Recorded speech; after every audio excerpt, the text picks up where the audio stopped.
Firman Tuhan yang datang kepada Nabi Yeremia tentang bangsa-bangsa.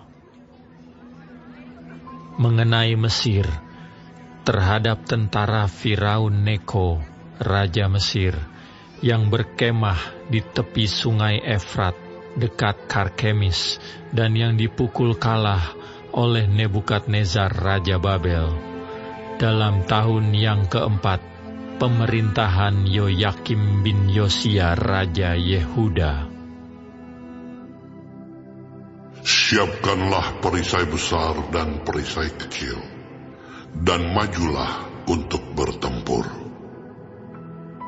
Pasanglah kuda dan naiklah, hai pengendara-pengendara. Ambillah tempatmu dengan memakai ketopong. Tajamkanlah tombakmu, pakailah baju zirahmu. Mengapa kulihat mereka terkejut, mundur ke belakang? Pahlawan-pahlawan mereka terpukul kalah, lari kocar-kacir tanpa menoleh. Kedahsyatan dari segala jurusan, demikianlah firman Tuhan. Orang yang tangkas tidak dapat melarikan diri, pahlawan tidak dapat meluputkan diri. Di utara, di tepi sungai Efratlah mereka tersandung dan rebah. Siapakah ini yang meluas seperti sungai Nil, dan yang airnya bergelora seperti sungai-sungai?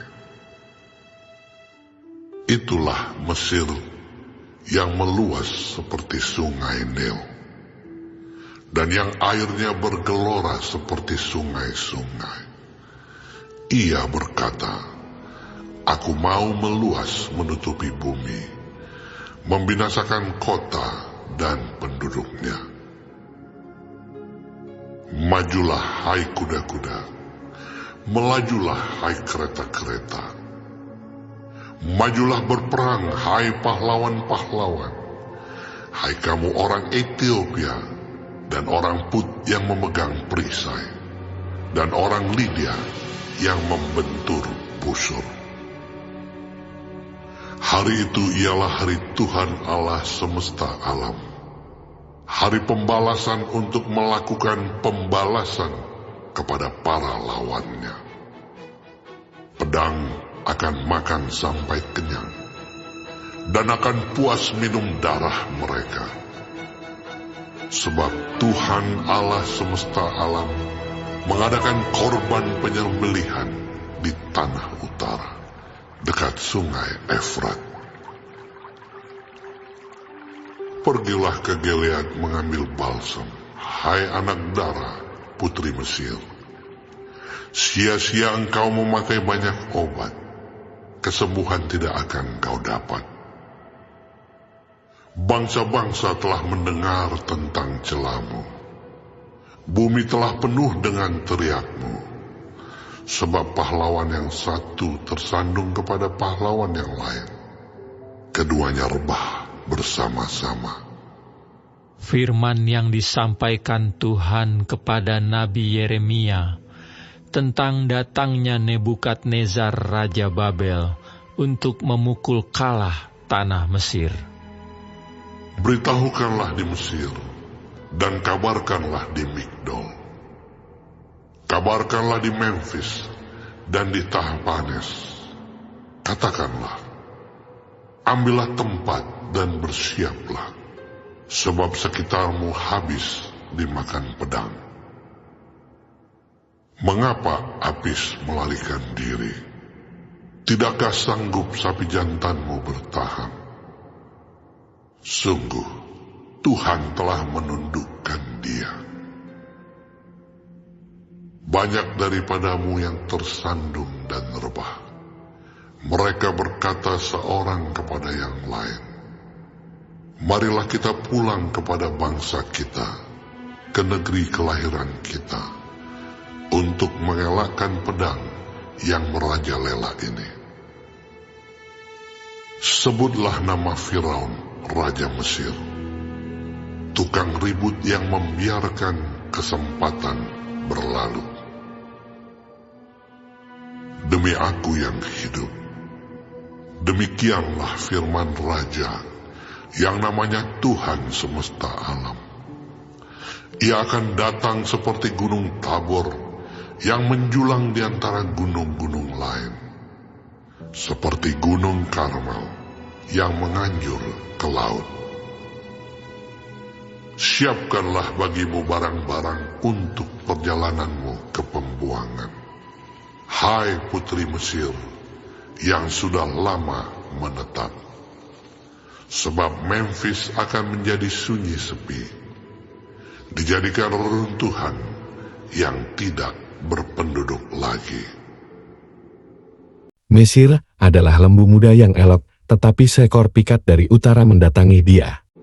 Juga prajurit-prajurit upahan yang ada padanya adalah seperti anak-anak lembu tambun. Mereka pun berbalik dan melarikan diri bersama-sama.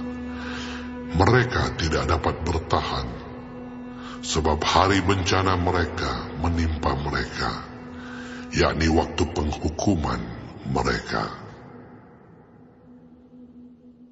Suaranya seperti ular yang mendesis apabila mereka berjalan maju dengan bertentara.